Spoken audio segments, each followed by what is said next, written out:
बिस्मिल्लाहिर्रहमानिर्रहीम। अस्सलाम वालेकुम dear students, welcome to chemistry connect. आज का जो हमारा टॉपिक है, जिस टॉपिक को हम डिस्कस करने जा रहे हैं वो है आइसोटोप्स। इस लेक्चर के अंदर हम देखेंगे कि आइसोटोप्स क्या होती हैं, उनकी डेफिनेशंस देखेंगे, उनकी प्रॉपर्टीज देखेंगे और एग्जांपल देके आइसोटोप्स को समझेंगे कि ये कैसे आइसोटोप्स एक ही चीज अलग अलग फॉर्म में जब मौजूद होती है तो उनको हम आइसोटोप्स कैसे बोलते हैं। तो हमारा लेक्चर आज का शुरू करते हैं। सबसे पहले हमारे पास है डेफिनेशन। अगर डेफिनेशन देखें तो बोल रहा है the atom of element which have the same atomic number but different in atomic mass is called isotope. अब ये बोल रहा है कि आपके पास किसी भी एलिमेंट का जो एटम मौजूद है, अगर उसका एटॉमिक नंबर है वो सेम है पर वो डिफर कर रहा है, वेरी हो रहा है एटॉमिक मास में, तो उसको हम बोलेंगे कि ये हमारे पास आइसोटोप है। ठीक है। उसके बाद हमारे पास दूसरी डेफिनेशन है, वो हमारे पास ये है कि the atom of the element which have the same number of proton but different number of neutron is known as isotopes. अब ये डेफिनेशन भी यही हमें बता रही है कि कोई भी एलिमेंट का एटम जिसके अंदर नंबर ऑफ प्रोटॉन तो सेम हो, एक ही हो, ठीक है, फिक्स हो, पर नंबर ऑफ न्यूट्रॉन जो हो वो वेरी करें, तो उसको हम बोलेंगे कि ये हमारे पास आइसोटोप है। अगर इन दोनों डेफिनेशंस को मैं रिलेट करूं, एक दूसरे के साथ कंपेयर करूं, तो बात वही निकल के आती है। देखें यहाँ पे ये बोला कि एटॉमिक नंबर सेम हो, तो यहाँ पे बोला कि नंबर ऑफ प्रोटॉन सेम हो। अब ये दोनों चीज तो एक ही है ना। नंबर ऑफ एटॉमिक किसको बोलते हैं? The atomic number of proton is called atomic number. जितने प्रोटॉन होते हैं वो हमारा एटॉमिक नंबर होता है। और हमारे पास जो एटॉमिक मास होता है वो क्या होता है? Number of proton and number of neutron is called atomic mass. तो यहाँ पे क्या हो रहा है? प्रोटॉन तो फिक्स हो रहे हैं पर न्यूट्रॉन क्या हो रहे हैं? वेरी हो रहे हैं। इट मीन्स कि आपके जो आइसोटोप्स होंगे वो बेस्ड होंगे न्यूट्रॉन पे। आपका जो न्यूट्रॉन होगा जब वो वेरी करेगा तब आपके पास आइसोटोप्स बनेंगे, तब आपको एक ही कंपाउंड के अलग अलग आइसोटोप्स मिलेंगे, अलग अलग फॉर्म्स मिलेंगे due to the variation in neutrons. ठीक है। अब अगर हम एग्जांपल्स की तरफ चलें, डेफिनेशन तो मैंने आपको बता दी, अगर एग्जांपल्स की तरफ चलें तो हमारे पास सबसे पहले यहाँ जो कॉमन एग्जांपल होता है वो होता है आइसोटोप ऑफ या आइसोटोप्स ऑफ हाइड्रोजन। ये हमारे पास सिंपलेस्ट एटम भी होता है, इसको स्टडी करना समझना भी इजी होता है। ठीक है। और इसके हमें तीन जो होते हैं वो आइसोटोप्स मिलते हैं। सबसे पहले हमारे पास जो होता है वो होता है प्रोटोनियम, प्रोटियम। दूसरा हमारे पास होता है ड्यूट्रियम और तीसरा हमारे पास होता है ट्राइटियम। ठीक है। अब यहाँ पे मैं इनकी क्या बनाने जा रहा हूँ? यहाँ पे इनके मैं स्ट्रक्चर बनाने जा रहा हूँ। ये हमारे पास न्यूक्लियस और ये हमारे पास इलेक्ट्रॉन। इसका भी ये हमारे पास न्यूक्लियस, यहाँ पे भी हमारे पास न्यूट्रॉन, सॉरी शेल, और यहाँ पे हमारा न्यूक्लियस और ये हमारे पास शेल हो गया। ठीक है। अब अगर हम हाइड्रोजन का प्रोटियम देखें तो इसमें क्या होता है कि हमारे पास एक प्रोटॉन होता है और एक हमारे पास क्या होता है? इलेक्ट्रॉन होता है। ठीक है। ड्यूट्रियम में अगर देखें तो हमारे पास जो होता है वो क्या होते हैं? हमारे पास जो होते हैं वो होते हैं हमारे पास एक प्रोटॉन,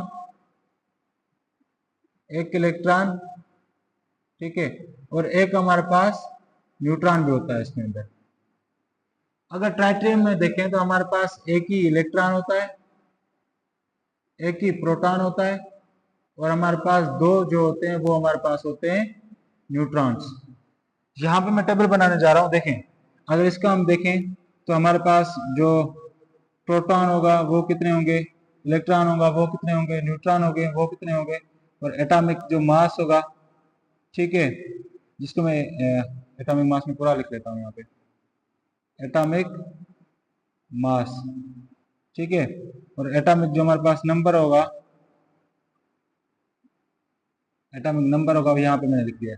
इसी तरीके से इसका भी यहीं पे बनाते हैं कि हमारे पास प्रोटॉन कितने होंगे, फिर इलेक्ट्रॉन, फिर न्यूट्रॉन, फिर एटॉमिक, एटॉमिक नंबर, फिर एटॉमिक मास, ए में शॉर्ट फॉर्म कर दिया। ठीक है। इसी तरीके इसका भी देख लेते हैं, proton, electron, neutron, atomic number and atomic mass. ठीक है। ये हमारे पास चीजें आ गई कुछ। अब इनकी हम कर रहे हैं कैलकुलेशन। अब सबसे पहले प्रोटोनियम में देखें तो हमारे पास जो होता है वो एक ही प्रोटॉन होता है। ठीक है। इलेक्ट्रॉन हमारे पास कितने होते हैं? एक होता है। न्यूट्रॉन हमारे पास कितने होते हैं? 0 होते हैं। इसका एटॉमिक जो मास होता है वो हमारे पास क्या होता है?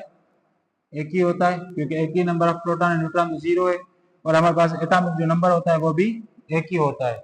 अगर इसी तरीके से हम ड्यूटेरियम का देखें तो नंबर ऑफ प्रोटॉन एक, नंबर ऑफ इलेक्ट्रॉन एक, और नंबर ऑफ न्यूट्रॉन भी एक, और एटॉमिक जो नंबर होता है वो हमारे पास एक होता है, और एटॉमिक मास होता है वो हमारे पास 2 आ जाता है। इसी तरह के अगर ट्राइटियम का देखें तो हमारे पास प्रोटॉन को जो होता है वो एक होता है, इलेक्ट्रॉन भी एक, पर नाइट्रोजन न्यूट्रॉन हमारे पास कितने होते हैं, 2 होते हैं।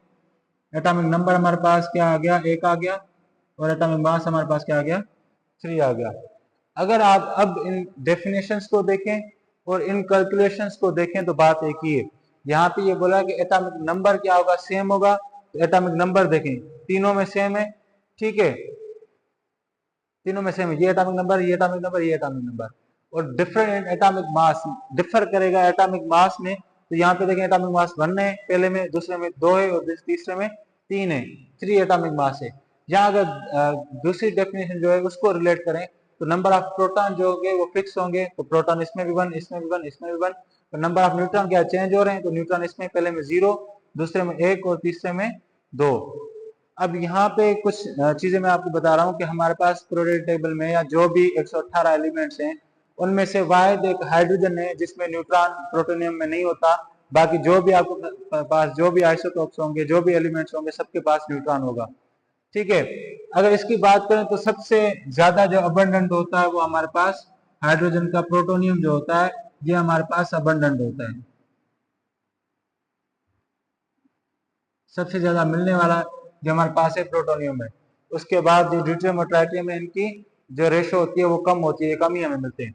इसके बाद अगर हम कार्बन की बात करें तो कार्बन भी हमारे पास, कार्बन के भी हमारे पास 3 आइसोटोप्स होते हैं, कार्बन 12, कार्बन 13 एंड कार्बन 14। इसमें भी क्या होता है कि आपके अंदर इसके अंदर 6 प्रोटॉन प्लस में 6 न्यूट्रॉन होते हैं।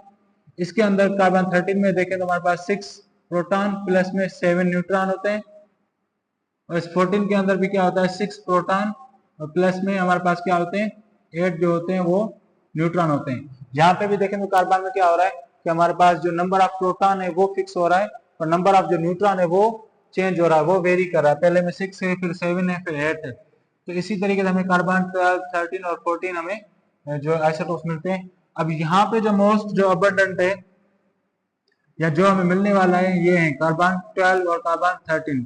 ये जो एग्जिस्ट करते हैं ये करते हैं 98.9%। तो जो कार्बन 14 होता है ये होता है 1.1% एग्जिस्ट करता है आइसोटोप, ठीक है। उसके बाद ये जो कार्बन 12 और कार्बन 13 है ये दोनों स्टेबल है, स्टेबल एलिमेंट्स हैं या आइसोटोप्स हैं। और जो कार्बन नंबर 14 है ये रेडियो एक्टिव है।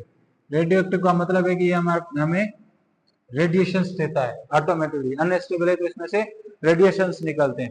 उसके बाद अगर आप देखें तो हमारे पास सबसे जो अहम स्टडी किया जाता है वो हमारे पास यूरेनियम होता है, ठीक है। यूरेनियम के भी 3 आइसोटोप्स हैं, 92 उसका एटॉमिक नंबर होता है यूरेनियम का,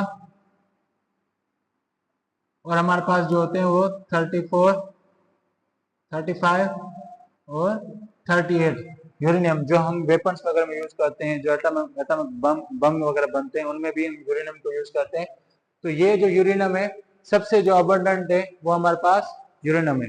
अब उसके बाद अगर कुछ प्रॉपर्टीज देखें एटम आइसोटोप्स की तो हमारे पास ये प्रॉपर्टीज है कि सेम एटॉमिक नंबर होगा, ठीक है, क्योंकि नंबर ऑफ प्रोटॉन सेम है, वेरी नहीं हो रहे। सेम नंबर ऑफ प्रोटॉन होगा, वही बात होगी कि एटॉमिक नंबर फिक्स्ड होगा तो प्रोटॉन भी फिक्स्ड होगा, क्योंकि दोनों एक ही चीज है। Same number of electrons, electron भी सेम होंगे क्योंकि एटॉमिक नंबर सेम है। सेम इलेक्ट्रॉनिक कॉन्फ़िगरेशन, क्योंकि इलेक्ट्रॉन सेम है तो इलेक्ट्रॉनिक कॉन्फ़िगरेशन भी क्या होगी, सेम ही होगी, ठीक है। Same position in periodic table, आपका हाइड्रोजन हो, कार्बन हो, यूरेनियम हो, जो भी हो, जिसकी जहां पे पीरियोडिक टेबल पे पोजीशन होगी वो वहां पे रहेगा, सिर्फ उसके आइसोटोप चेंज होते हैं, बाकी उसकी पोजीशन वही होती है। हाइड्रोजन पे फर्स्ट पे पोजीशन होती है तो उसकी फर्स्ट पे पोजीशन आएगी, चाहे वो प्रोटीनियम हो, ड्यूटेरियम हो या ट्राइटियम हो, उसकी पोजीशन वही रहेगी। उसके बाद डिफरेंट नंबर ऑफ न्यूट्रॉन्स होते हैं, हमें पढ़ा है कि आइसोटोप्स क्या करते हैं, न्यूट्रॉन पे बेस्ड होते हैं। न्यूट्रॉन्स जैसे जैसे वेरी करते हैं हमारे पास आइसोटोप्स उतने बनते जाते हैं। तो नंबर ऑफ न्यूट्रॉन्स भी हमारे पास क्या है, डिफरेंस होता है। डिफरेंट फिजिकल प्रॉपर्टीज होती है, पर केमिकल प्रॉपर्टीज जो होंगी वो सेम होंगी, ठीक है। पर इनके जो फिजिकल प्रॉपर्टीज होंगी या फिजिकल स्टेट होंगी वो ड्यू टू न्यूट्रॉन की वजह से वो चेंज हो जाएंगी। और डिफरेंट डिफरेंट एटॉमिक मास होगा। डेफिनेशन में भी हमने पढ़ा कि एटॉमिक जो मास होता है वो डिफरेंट होता है, क्योंकि न्यूट्रॉन का जो नंबर होता है वो डिफरेंट होता है। ये था आज का हमारा पूरा लेक्चर। आइसोटोप्स पढ़े, उसकी डेफिनेशंस दो देखी, उसके बाद उसकी प्रॉपर्टीज, उसको एग्जांपल के जो है ना डिटेलली हमने डिस्कस किया कि आइसोटोप्स कैसे बनते हैं, कैसे उनको हम डिफ्रेंशिएट कर सकते हैं। Thank you so much.